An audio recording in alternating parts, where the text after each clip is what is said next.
I set my dad's rent at $400 even, not because that's market rate, but because it bought him dignity and me sleep. My name is Jacqueline Thompson. I'm 37, I work as a medical billing clerk at a paediatric clinic, and 3 weeks ago I closed on a modest beige duplex on a quiet street. I live upstairs. The downstairs is my dad's. Dad is Ross, 69, a retired school bus driver who still waves at buses like they know him. He's been a widower for 9 years. He lost his last place when the landlord bumped the rent $200 overnight. He told me he'd manage. I told him to come downstairs here, just for a little while. We both wanted to believe temporary. On move-in day, he brought a box labelled mugs and a metal rack he'd found at a thrift store. "For your wall," he said, already eyeing the studs. He set a stubborn kettle on the stove like a flag. "In spring," he added, pointing to the strip of dirt along the back fence. "Tomatoes." "Cherry or beefsteak?" I asked, handing him a screwdriver. "Both," he said, as if that settled the future. We kept it simple, no ceremony, just 2 doors with fresh paint and his name on the mailbox. Utilities were still in my name for now, a note I planned to fix when we had time to breathe. I work 8 to 4:30 most days. On move-in week, I stretched to 6, running boxes between charts and claims. I'd met his girlfriend twice in passing before the move. "Marlo," he said. "She's 52, the details were always light. She likes candles. She watches old westerns. Enough to make him smile, not enough to tell me much. He'd say her name and then look at the floor like I might step on it. She arrived the first Friday with a white bag and a practiced smile that slid past me to him. It was almost dinner. I'd made a baked ziti upstairs and brought down half in a casserole to sit on his counter. Her perfume got there before her voice. "You must be Jacqueline," she said, tying her sweater at the waist like a TV host. She handed him the bag. "For your new place. Clean linen. Everyone loves clean linen." "That's very nice," Dad said, flustered and pleased, one hand on the bag, one on the back of a chair.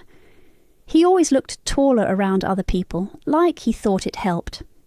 Marlo did a slow tour of the living room, touching things lightly, admiring things that didn't need it.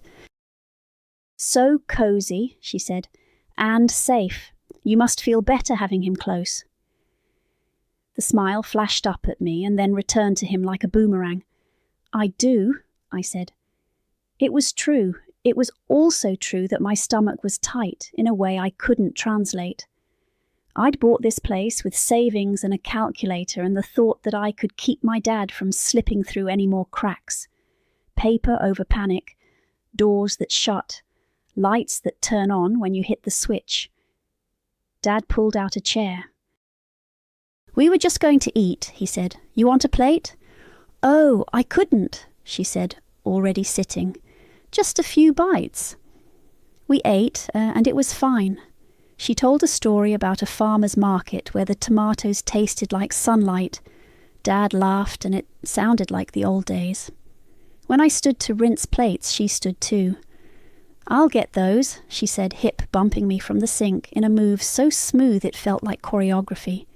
"Thanks," I said, stepping aside. It wasn't worth making a thing. Not yet, I told myself. Be welcoming. After dinner, she lit the candle on the end table. The scent was thick, like a hotel hallway. "See," she said to Dad, "instant home." He nodded. He always wants everyone to be fine, even a candle.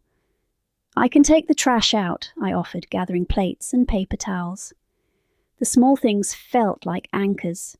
"Leave it," she said. "We'll manage. You work long days." Ross told me. "He did," Dad said with that same fond, nervous tone he used when I graduated, and he didn't know where to put his hands. She turned to me, softer now, head tilted. "You're a good daughter." "Thanks," I said, "because I am and because there's no trophy for it." We stood near the door, the night air edging in. She glanced at the deadbolt, then at the ring of keys in my hand. "Do you keep a spare of his?" she asked, casual, in the way people practice. I have copies, I said. I was still the owner. That felt normal to me. For emergencies, she said, quick now, the sugar faint. You should give me one. I'm with him a lot. If he locks himself out or needs help, who else is going to get here in time? She laughed like it was obvious. I'm just 2 streets over most days. Dad looked from her to me, the old worry lines starting above his nose. He hates tension. He'll hold his breath before he'll pick a side. A small bell went off in my head, not loud, just steady. I slid my eyes to Dad. You'll have the spare, I said to him, setting one key on his palm. It made a small clink, bright and final. If there's an emergency, you call me. Marlowe's smile didn't slip, exactly. It sharpened. Of course, she said, even though we all knew that wasn't the answer she'd asked for. When she asked for a spare key, for emergencies, I felt that warning bell and handed only one to Dad. The thermostat downstairs blinked 78 like it was daring me to touch it. 2 weeks after Marlowe's candle, the air in Dad's living room felt like a laundromat. I stood by the vent while he watched an old western, the heat puffing up my sleeve. Can we nudge it down a couple degrees? I asked, palm flat on the thermostat, careful voice. It's chilly in the mornings, Marlowe said from the couch, not looking away from the TV. Ross runs cold. Dad shrugged, eyes on the horses. She likes it warmer, he said, the way he'd say, traffic's bad like there's nothing to be done. That week, a cardboard tower grew near the door, Marlowe's boxes with tidy black marker, seasonal, books, misc. Then another stack appeared with sloppier writing and a torn flannel poking out. My son, she said lightly when I came down with a bag of groceries for Dad. Rekeyed. He's just crashing till he gets on his feet. Okay, I said, because I was still trying to be a good sport and because the word crashing sounded temporary if you didn't look too closely. That night the washer started at 9:30 and sang its beep at 10:15. The dryer hummed until 11, the thump-thump coming through my floor like a slow heartbeat. The next evening, same song. I learned the fabric softener they use is called Ocean Breeze because it wrapped my stairwell in something that didn't smell like any ocean I'd been to. Friday, my phone lit up with the utility notification. Your bill is ready, it said, cheerful as a mascot. I logged in at lunch, desk salad in one hand, billing codes in the other. The downstairs meter, still in my name because I hadn't made time yet, had jumped $186. Usage graph like a skyline. I scrolled to the part where they guess why.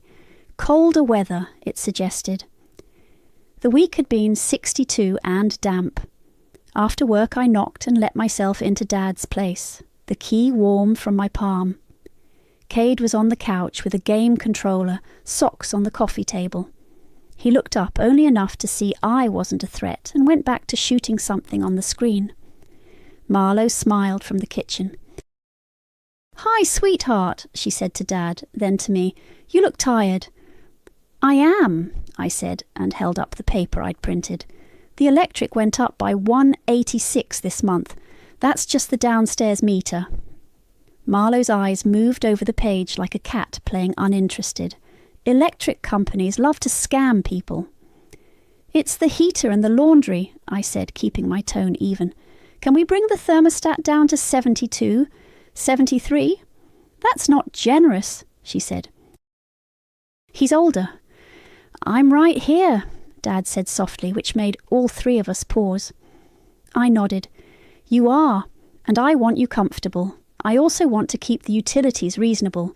This is still my bill. I tapped the paper. For now. Marlowe's mouth got thin. Ungrateful is the word, she said, not to me so much as to the air. He finally has a home and you're nickel and diming heat, over a number on a screen. Dad's eyes slid off mine like they always do when a room tightens. Let's not fight, he murmured, rubbing a thumb over a coffee stain on the table. It's just heat. Rekeyed paused his game and stood, stretching. I can throw the laundry in later, he offered to no one in particular, and walked past me to the hall like he'd always lived there. I took a breath. 72, I said again to Dad, please. Marlowe stepped into the doorway between the living room and hall, and then closer into the space between me and Dad. "Oh, if you love him," she said, voice low enough that it didn't have to be nice, "give me your keys and pay our electric. I can be here faster than you. I can make sure he's warm. Isn't that what you want as a daughter? Comfort?" The word "our" stuck. My hand went to the key ring at my hip. Reflex. And I stopped it there. I glanced at Dad. He looked wide open and nowhere at once. "I have the keys," I said. "Dad has a spare." I tried to keep it factual. "And I'll help with bills until we sort out accounts, but I'm asking for 72. "Controlling," she said louder now, turning to Dad. "This is controlling." He lifted both hands, palms out, like he could press us away. "Be nice," he said to me. "Please, she's trying to help." There it was, the old, tired way his voice thinned when he wanted the world to float instead of sink. I looked at the paper again because paper is easier than people. Marlowe leaned in 1 more inch, perfume sharp, a smile back on like a costume. "Keys," she said soft. "And we won't have to bother you with any of this." I nodded once. Not yes. Just to end the scene before the next box arrived, before the dryer started up again, before someone said something we'd have to drag behind us later.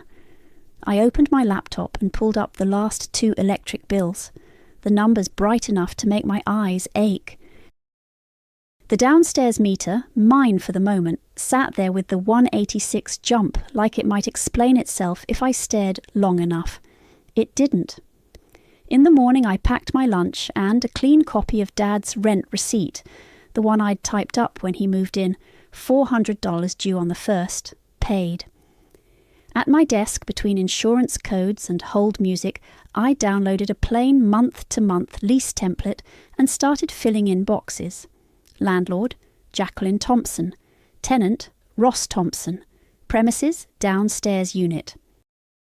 Rent, $400. Due date, 1st of each month. Term, month to month. Under additional terms, I typed in what we had been dancing around. Only tenant may enter. No additional residents without landlord's written approval and an additional deposit. Guests are welcome when the tenant is present.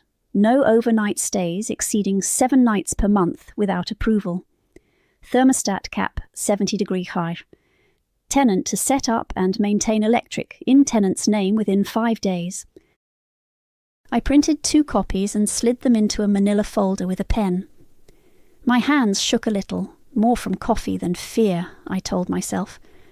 On my break I called the utility. The menu looped 3 times before a woman named Teresa answered. "Can you confirm there are separate meters for my duplex?" I asked. "Yep," she said after a click of keys. "Upstairs and downstairs. You're listed on both." "I need the downstairs account moved into Ross Thompson's name," I said. "He's the only occupant." "We can do that," Teresa said. "I'll email a form to you and him. If he doesn't do email, we can take verbal authorization and mail a letter to confirm." "He doesn't," I said. "Can I conference him in?" "Sure." I texted Dad first. "Call me in 2 minutes. Important, and watch the dots." He called. I 3-wayed Teresa, introduced them, and held my breath. Dad gave his birth date and his driver's license number slowly, the way he reads recipes. Teresa read back the unit address and his full name. "Okay," she said finally. "Account created. There'll be a $25 transfer fee on his first bill. Bills will go to him starting next cycle." "Thank you," I said. 10 minutes and a form I didn't need after all. At lunch I sat in my car and highlighted the clauses I knew would trip us. Only tenant may enter, no additional residents. Thermostat cap. I added a line in plain English at the bottom. This keeps me from being the heavy later. When I got home, I texted Dad, "Come up for coffee, just us." He came up 5 minutes later, shoulders rounded like he was bracing for weather. "I made decaf," I said, sliding a mug toward his spot at my kitchen table. I laid the folder down and opened it so the first page was in front of him. "I did some homework. This is a simple month-to-month lease. It puts the responsibilities in writing, so I'm not chasing feelings." He rubbed his thumb against the edge of the paper. "Feels official?" "It is," I said.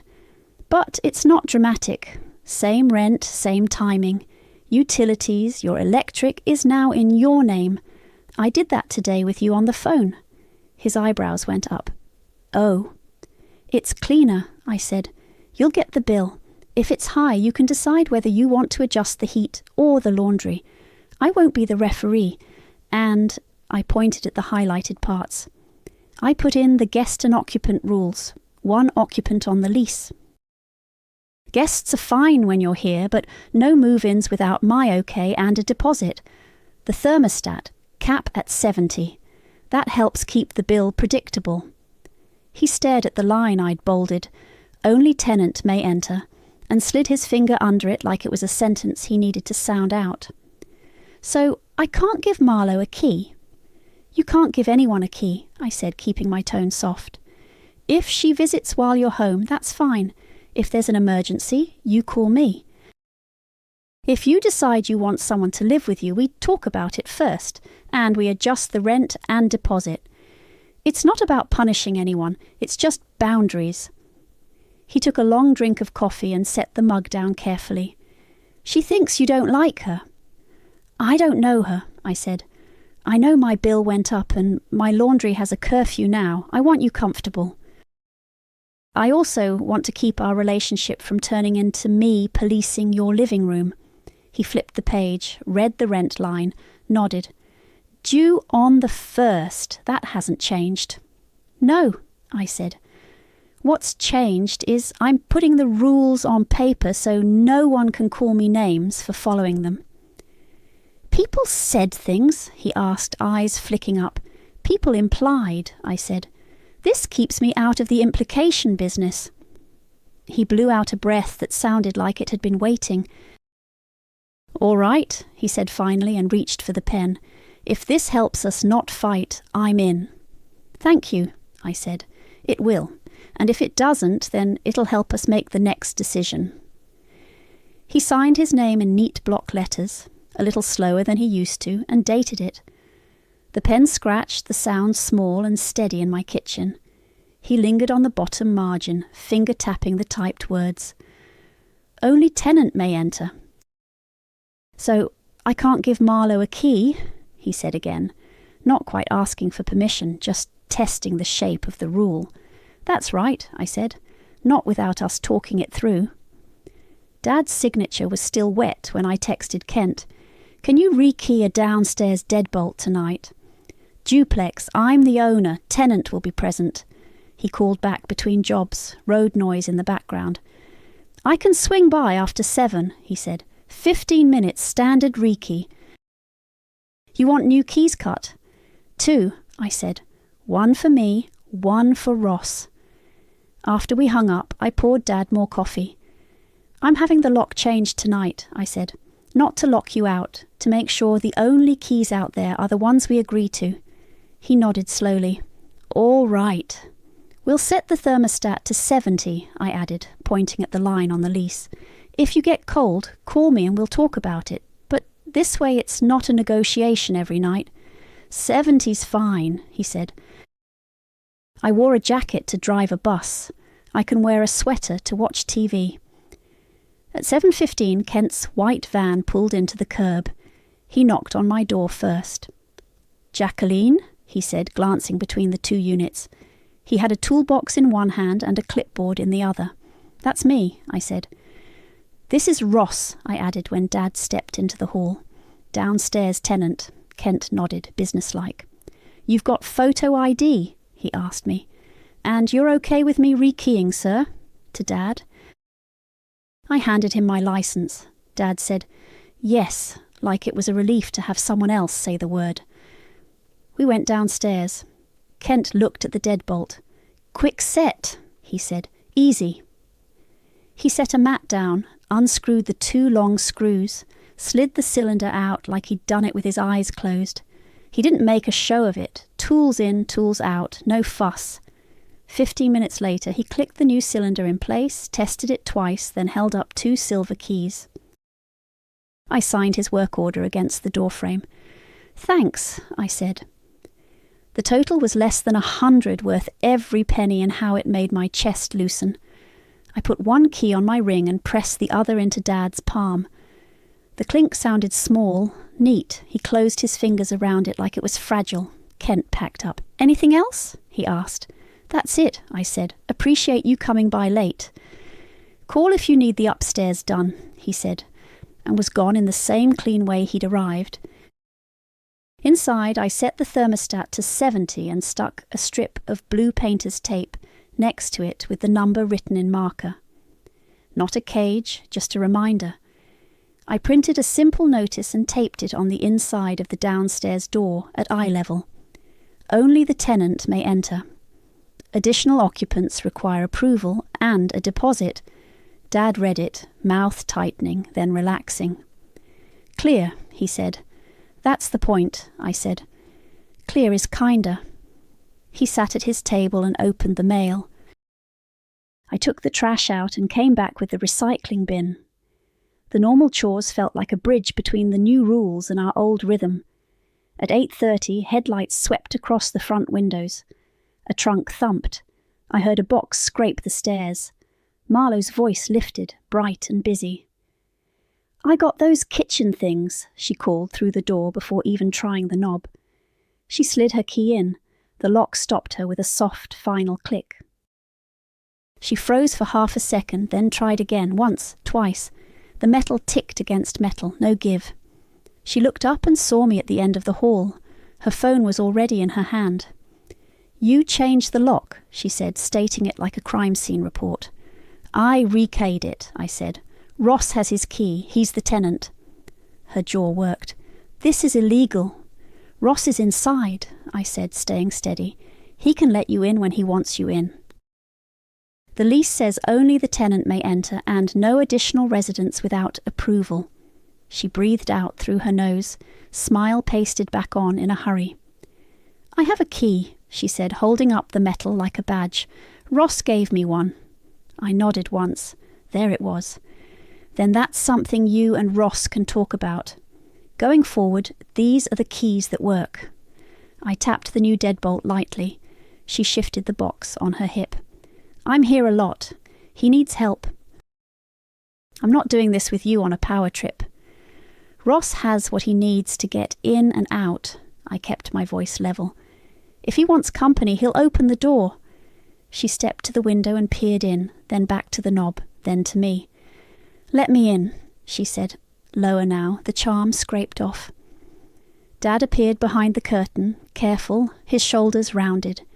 He unlocked the handle from the inside and opened it a crack. "Evening," he said, gentle as a broom. She slid past the crack like water. "They changed your lock," she said to him, pointing at me with her chin rather than her hand. "That's not allowed." "I have the key," he said, holding it up. "It's allowed." She turned back to me. "We'll see about that," she said, phone up, thumb moving. "I know people." "I know our lease," I said. "We can stick to that." Her smile tightened so much it stopped being a smile. "This is illegal," she repeated, already dialing. My phone started buzzing before I made it back upstairs. 4 missed calls stacked on the screen, then 6 texts. "Landlord abuse," in all caps from an unknown number, screenshots of tenant rights articles with half the paragraphs cropped off, and 1 message that just said, "Illegal," 10 times. Marlowe's number sat at the top with a paragraph about elder abuse and withholding access. I put the phone face down on my counter and poured water into a glass. It didn't help. The phone lit again. Aunt Linda. I picked up. "Hi, Aunt Linda. What is going on?" she said, breathless. "Marlowe says you changed Ross's locks and won't let him have company, and you're evicting him. "Are you evicting my brother?" "No," I said steady. "I'm not evicting him. I rekeyed the deadbolt, so the only working keys are the ones he and I agreed to. He has a key. He's the tenant. I put a simple month-to-month lease in place. Same rent, and I moved the electric for his unit into his name. The thermostat is set to 70, so the bill stays reasonable." Silence on her end then. She said, "You're controlling the heat and forbidding visitors." "Visitors are fine when Dad's home," I said. "The lease says only the tenant may enter, and no additional residents without approval. That's it." "I don't know," she said, uncertain now. "She said you were locking her out." "I am," I said plain. "Because she's not the tenant." I opened my folder and snapped a photo of Dad's signature and the clause he'd traced with his finger. I texted it to her. "Here, this is what we agreed to at my kitchen table. I'm not going to argue by group text." Aunt Linda exhaled into the receiver. "He hates conflict." "I know," I said. "That's why I wrote things down, so it's not me versus anyone. It's just the paper we all follow." I heard a muffled aside on her end, someone asking what I said, then she came back. "So what happens now?" "Two choices," I said, keeping my voice even. "One, we follow the lease. I'm not trying to make anyone miserable. 2, if this is too hard, I'll help Dad move into a quiet senior place I've been looking at for him. He'd have coffee in the mornings and space to think." She hesitated. "He'd hate to be pushed out of a place he just settled." "He won't be pushed," I said. "He'll choose. I won't fight with his living room."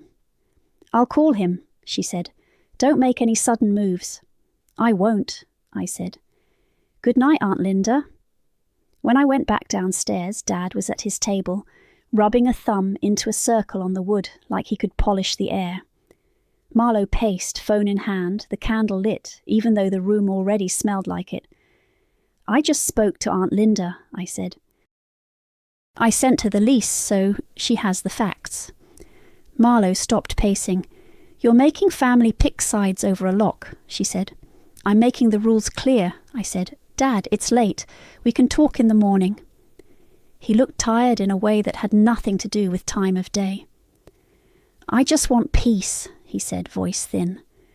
"Peace means not being policed," Marlowe hissed back, like it was a new proverb. She turned to me. "Stop telling him when he can have heat. Stop treating him like a child. The thermostat is at 70, I said. I pointed at the blue tape. "If you're cold, put on a sweater or talk to me. I won't argue by text. If this doesn't work, we have options." She laughed once without humour. "Options," she repeated. "Like shipping him off to some home?" "No," I said. "Like a quiet, affordable apartment for seniors where the only person with a key is him." My phone buzzed again in my pocket. I let it go to voicemail. When it buzzed a second time, I stepped into the hall and listened. The message was from a woman with a calm voice. "Hi, Jacqueline. This is Eleanor from Maple Court. We have one opening for a one-bedroom on the first floor. Your dad's on our list with your number as a contact. If you're still interested, I'll need a decision by Friday. Call me back." I saved the voicemail and looked back into the room. Dad was watching me, eyes tired but curious, like a man waiting for weather to break. "That was Maple Court," I said. "They have a first-floor one-bedroom open. If you want it, we have to decide by Friday." Marlowe's face tightened. "He's not going anywhere," she said, all sugar gone. I ignored her and sat across from Dad. "You don't have to decide tonight," I said. "Sleep on it. We'll tour it if you want. Or we keep things as they are and stick to the lease. Either way, no more arguments in doorways." He rubbed his forehead, then his jaw, the way he always does when he's trying to hear himself over other people. "I just want to watch my shows and drink my coffee and not make anybody mad," he said. "I know," I said. "That's why there's paper. That's why there's options." Marlowe blew out the candle with a sharp gust, like she was ending a scene. "Friday," she mimicked. Ridiculous. I stood. Friday, I said to Dad, steady. We'll decide by Friday. Thursday night, the blue tape by the thermostat still read 70. I was brushing my teeth when the back motion light flicked on. A minute later, the faint squeal of the downstairs screen made the hair on my arms lift. I stepped onto the landing. Cade was at the back door with a flashlight clenched between his teeth, fingers on the lock like he was cracking a safe. He looked up, light beam jerking across the ceiling, and tried to play it off by jiggling the handle harder. Lease says 1 occupant, I said, voice steady through the screen. It's Ross. If you want to visit, you knock when he's home and he lets you in. He spat the flashlight into his palm. Door was stuck, he said. I live here. You don't, I said. Not on paper, not in reality. I pulled my phone from my pocket. Back away from the door. He rolled his eyes and moved to the side of the house. The window screen squealed this time, metal complaining. That was enough. I called the non-emergency line. Dispatch, the operator said. I gave our address and asked for a patrol check. There's an unauthorized person trying to get into my tenant's unit, I added. He's been told he's not on the lease. Is the tenant there? She asked. Yes, I said. He can meet the officer. She said someone would come by. I watched Cade's shadow slide along the siding. A minute later, Dad opened his back door a crack and said, Cade, don't, in a voice like he was trying to pet a skittish dog. Cade didn't answer. He flicked the flashlight off and on like punctuation. The officer arrived 10 minutes later, headlights sweeping the yard. He knocked on my door first. You the caller? He asked. His vest creaked when he turned toward the back steps. Yes, I said. Jacqueline, owner. He's at the window. We went down together. Dad stood inside the kitchen, hands empty, shoulders dropped in a way that looked like he'd run out of air. Evening, the officer said to Cade, calm. What's going on? I'm trying to get my stuff, Cade said. My mum's in there. Dad shook his head slowly. Marlowe's at her place, he said soft. Okay, the officer said. Here's the thing. If you're not on the lease and the tenant isn't inviting you in, you can't go in. That's trespassing. If you need to pick things up, coordinate when he's here to let you in. Not like this. Cade's jaw worked. He shoved his hands in his pockets and muttered something about everybody being dramatic. The officer didn't flinch. He just looked at him until the muttering ran out of words. All right, Cade said finally, stepping back from the window. Whatever. Thank you, I said to the officer. He tipped his head and left, as cleanly as he'd come. Dad watched Cade disappear down the alley, then looked at me through the glass. He didn't say anything. He didn't have to. His shoulders had fallen into a shape that said he'd been bracing for months, and finally remembered how to breathe. Friday morning, I called Eleanor back at 8:30 sharp. We'd like to tour, I said. Today, if possible. 10 o'clock, she said. I'll show you 1A. Bring his ID if you want to move quickly. We pulled into Maple Court with time to spare. The day room had a long wall of windows catching the winter light, and the coffee in the corner didn't taste like burned dirt. A man at a table set up a chessboard and looked up with a nod. Mornings, I'm here, he said to Dad, a simple invitation. Eleanor walked us through a one-bedroom with a clean kitchen and a window over a strip of grass. Income is his social security, she asked. Yes, I said. Dad pulled his wallet and fished out his Medicare card like it might help. If you have his award letter and a photo ID, I can approve today, she said. Deposit is small, keys tomorrow morning. We drove home and I handed Dad the folder with his papers. He took out the letter from the Social Security office with our last 3 years' tax returns, the way he keeps everything in one place. We went back by noon, signed what needed signing, and left a check for the deposit. Eleanor handed me a receipt and said, Tomorrow at 9, I'll have the keys.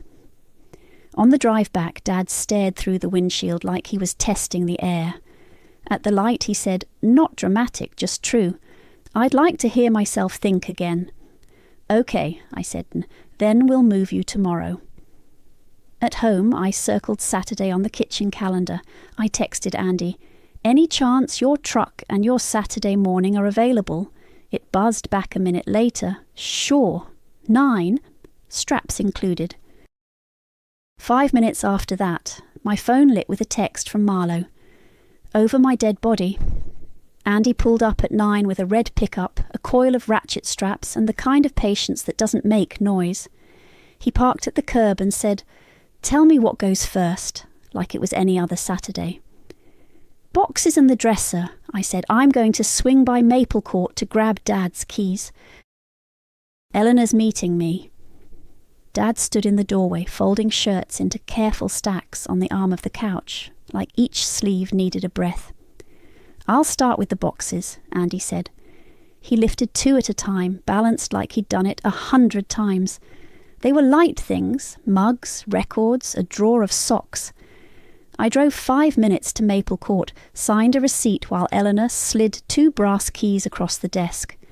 "Congratulations," she said to Dad when I put her on speaker. "We'll see you later." Back at the duplex, the stacking was already neat by the door. Dad had set aside a shoebox of old pay stubs and bus route maps like they were fragile. I put the keys in his palm. "They're yours," I said. He closed his fingers and nodded. We had the first load halfway down the walkway when a silver sedan nosed into the driveway and stopped there, angled just enough to block the truck from backing in. Marlowe got out without cutting the engine. Rekeyed slid out of the passenger side and leaned on the hood, hands in pockets, chin up. "You're abandoning us," Marlowe said, in a voice meant for neighbours. "After everything," Dad flinched like the word hit skin. I set the box down and lifted the lease I'd tucked into a clear sleeve. I held it at chest level so my hands stayed busy. "The tenant is Ross," I said. "The lease is with Ross." "Stop saying lease like it makes this okay," she said. "You're stealing his deposit." "There isn't a deposit," I said. "There never was one." "Semantics," Rekeyed muttered. "She'll keep whatever she can." Marlowe crossed her arms. "You owe our electric," she said. "You ran the heat like a prison warden and then stuck him with the bill." "The electric is in Ross's name," I said. "That's what we agreed to. I transferred it. He gets the bill. He can decide the heat." "That's how adults do it." Andy lifted an eyebrow at me. "You want me to say something?" I shook my head. He stayed by the tailgate, quiet, ready. "Move the car, please," I said to Marlowe, simple. "No," she said, smile without light. "I'm not helping you do this." I called the same non-emergency line. "Hi," I said when dispatch picked up. "We're moving my dad to a new apartment. The lease is in his name. His girlfriend and her son are blocking the driveway and refusing to let us load. Could you send an officer to keep the peace?" 10 minutes later, a cruiser rolled up, lights off. The officer stepped out, the same stillness as before. "Morning," he said. "What's the issue?" "We're moving my dad," I said.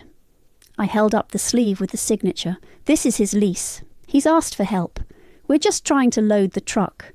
Marlowe jumped into the space.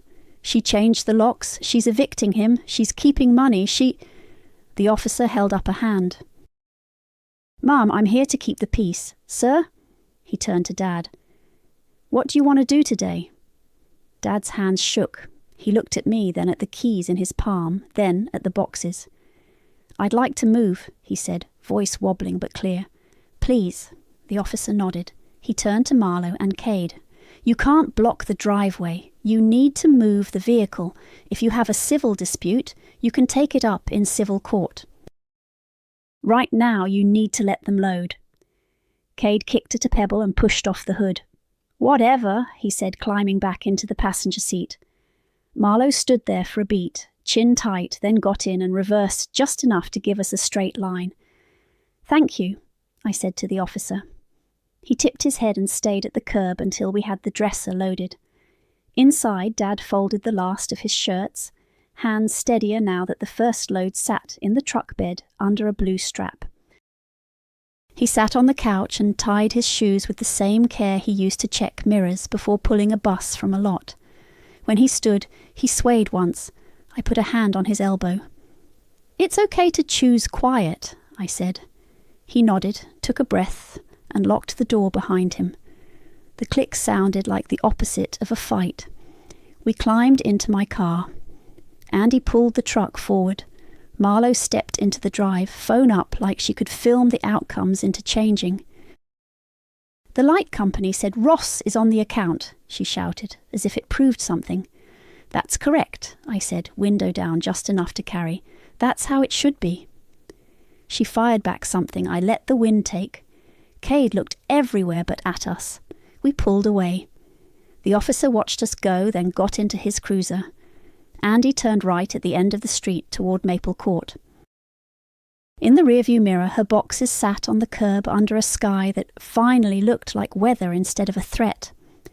Maple Court gave us 2 keys and a welcome packet with a map of laundry rooms and the trash chute. Andy backed the truck up to the curb, and we carried in a dresser 2 boxes of mugs, his kettle, the shoebox of bus routes, and the shirts he'd folded like he was packing a small life. Eleanor popped her head out of the office as we passed. "Let me know if you need a handcart," she said. We didn't. Inside 1A, the heat clicked on with a neat little hum. I set the thermostat to 70 and stuck the same blue painter's tape next to it with 70 in marker out of pure habit. Dad opened the bedroom window an inch, just enough for real air to mix with the new carpet smell. He stood there with his hand on the sash, breathing like the room had a different kind of oxygen. Andy brought in the last box and wiped his hands on his jeans. "I'll swing back for the second load?" he asked. "Yeah," I said. "We'll just set up the bed and the coffee." We made a bed out of a fitted sheet and a blanket that smelled like his old place, and we found the outlet for the kettle. Dad set the mug rack on the counter and lined up 4 mismatched mugs, like soldiers who had finally made it home. He looked small and relieved and exactly like himself. "You good here for an hour?" I asked. He nodded, palm on the counter. "I am." Back at the duplex, Andy and I loaded the last of it. Coats, a radio, the Tomatoes book he'd kept for years. The downstairs door stayed locked. A couple of Marlowe's boxes still sat on the curb, flaps soft from dew. Cade's sedan was gone. I didn't go looking for anyone. We were back at Maple Court by 2. Andy helped us slide the dresser into place and made sure the TV would pick up something other than static. I handed him a 20 for gas and promised pizza next time. He waved me off and said, "Text me when you want the planters moved in spring," like he'd already decided Dad would have tomatoes again. By 4, the essentials were in. Dad stood in the doorway of his bedroom looking at the bed, then the chair by the window. "This is quiet," he said, not quite a question. "It is," I said. I drove back to the duplex for one more sweep. I locked the downstairs and took a picture of the empty rooms for my file. On my way out, my phone buzzed. A text from Marlo. "Send me the $186 you owe us." I stared at it for a second, thumb cold. Then I typed, "I'm not on that account, Ross is," and hit send.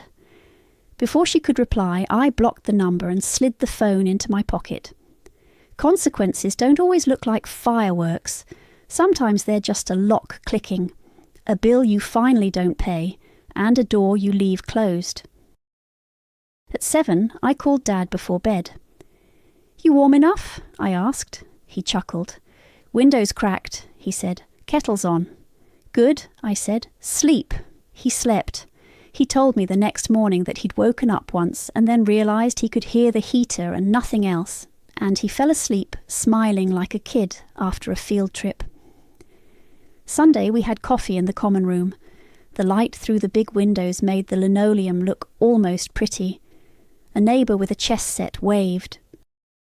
"Mornings," he said to Dad again, the same simple invitation.